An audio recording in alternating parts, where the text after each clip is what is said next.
Good morning and happy Tuesday, everyone.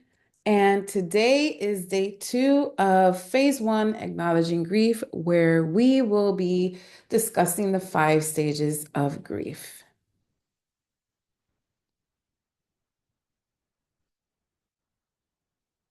All right, hopefully you guys can see my screen. I always like to start with a scripture that I want you guys to keep in your minds throughout this training, because we will discuss this towards the end. And this scripture comes from Psalm 147:3. He heals the brokenhearted and binds up their wounds. Now, look at both of these images. I would love for you to take a moment, take about 10 seconds, and determine which of these images resonates with your grieving journey.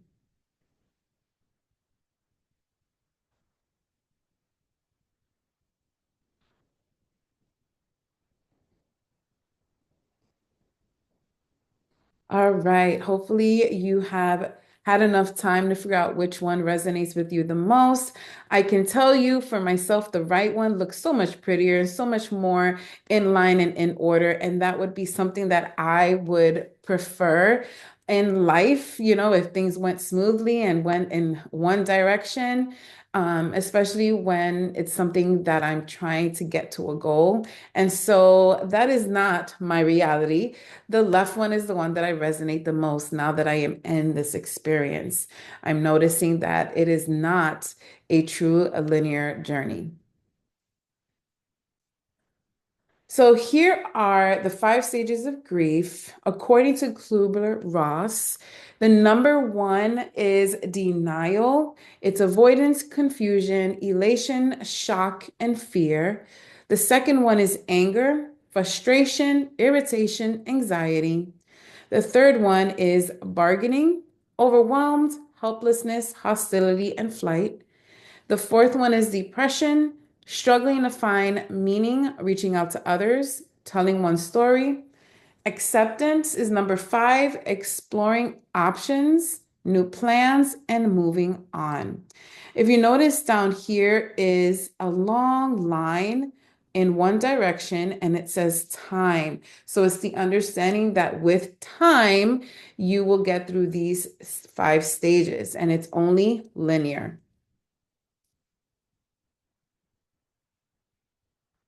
So the lesson overview is basically just going over those five stages of grief. The denial stage is where you're questioning this isn't happening.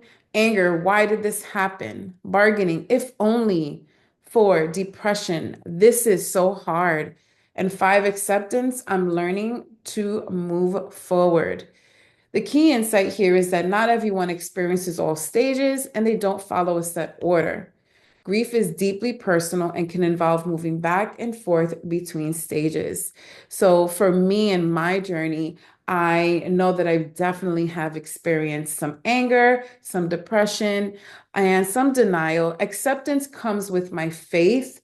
And so accepting and understanding where my loved ones are and understanding this journey here on earth, that allows me to be able to accept it. But my flesh and my heart say otherwise. And so, these stages are basically intertwining. They're not linear at all. And not everyone does experience all the stages. I'm not sure if I've experienced the bargaining stage yet, but who knows? Let's see if I ever get there, right?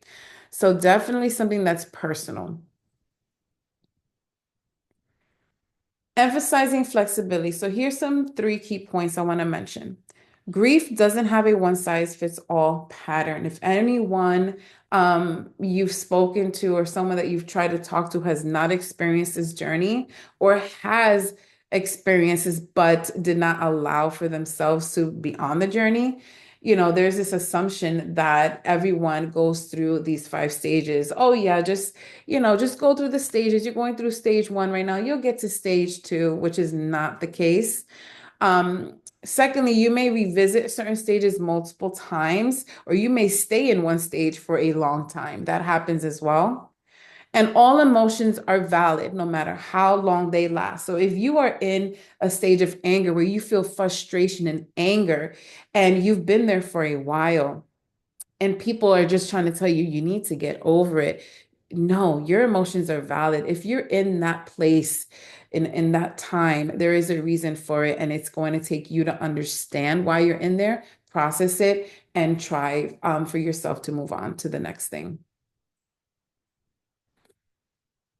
So the activity that I have planned for you guys is called Mapping My Emotions. And so I created a worksheet dedicated for this activity that you will have access to. Once I am done with this training, I will upload the PDF of the worksheet that I created. So the task is basically for you to identify which stage or stages resonates with you the most right now in this current time. So I want you to reflect by writing down why you feel connected to that specific stage. And then I want you to try to identify, is there a pattern in your emotions? Have you experienced certain stages more than once? Have you noticed yourself going back and forth between two stages or one stage that just keeps repeating itself over and over again? So that activity is going to be done after the training.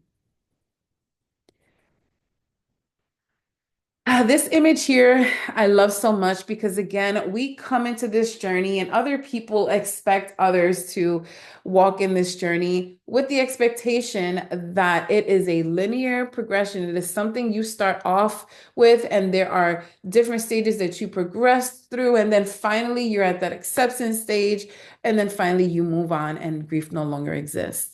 But truly, the road that you got is the one to the right where everything intertwines, where it is a mess, but it's going to be a beautiful mess if you learn to accept, embrace it, process it, and use it to help you to move forward. Now, again, that arrow, which it is pointing in one direction, sometimes that arrow can go backwards, but the point of this community and the point of understanding what we're going through is to get to a point where you can take that grieving journey along with you, right? Where it doesn't keep you from pursuing your dreams and goals, or it doesn't keep you from striving in life and living your life, right? So we can get to that point where that arrow is significant to your growth and your progress. Also, there is going to be a poll in the community, which basically is going to focus on you just sharing which stage of grief feels most familiar to you right now. And we're going to have the options of denial, anger, bargaining, depression, and acceptance. And then you're going to share your thoughts in the community. Now, this particular activity is a community engagement activity. And the point of this community, again, is for us to be able to build and grow and go through this journey together by communicating with one another. And that will also be posted after this training. And now let's go back and revisit the memory verse that I had you guys read and look at in the very beginning. And hopefully you've kept this in mind. And so we're just going to talk about three key points from this scripture. And again, the scripture is from Psalm 147:3. He heals the brokenhearted and binds up their wounds. The first point that comes from the scripture is God's compassion and care. This verse emphasizes God's deep compassion for those who are suffering. He not only acknowledges their pain, but actively works to bring healing and restoration. The second point is healing beyond the surface. The mention of binding up wounds symbolizes holistic healing, emotional, spiritual, and even physical. It reassures us that God's care is thorough and intentional, addressing every aspect of brokenness. This one here resonates with me so much because how many of us have kept a smiling face in front of others where people would assume that we're fine, that we're over, that we're doing okay, right? But deep down, we know in the pit of our soul, in our hearts, the pain that we feel is not displayed on the surface. And so God goes beyond and beneath the surface because he knows our hearts. He knows our innermost man and our spirit within. And so he takes that and he brings us holistic healing, emotional, spiritual, and even physical. And so I love this point. The third point is the promise of restoration. This is the hope, okay? This scripture offers hope that no matter how deep the hurt, God has the power to restore and renew, and reminds us that healing is a process, but God is with us every step of the way.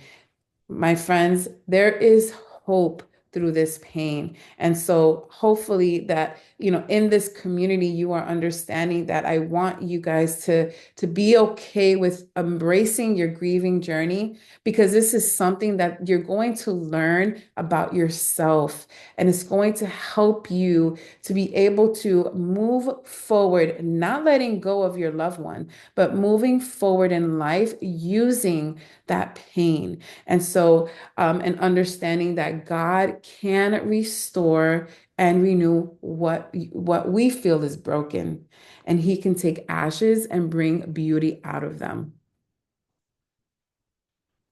All right, closing and encouragement. Your grief journey is unique, and every step you take is a step toward healing. Remember, you are not alone in this journey. God is with you, and so is His community, and so am I. Next steps. Continue with the Mapping My Emotions worksheet from today's lesson. Remember, this is a private and personal activity that you do in your homes. The second thing, don't forget to participate in that poll and share your reflections in the community. Engage, engage, engage, friends. And last but not least, join us for the next session, day 3, the emotional, physical, and mental effects. All right, friends, thank you so much for joining today's training. Stay blessed, and I cannot wait to see you guys on day 3.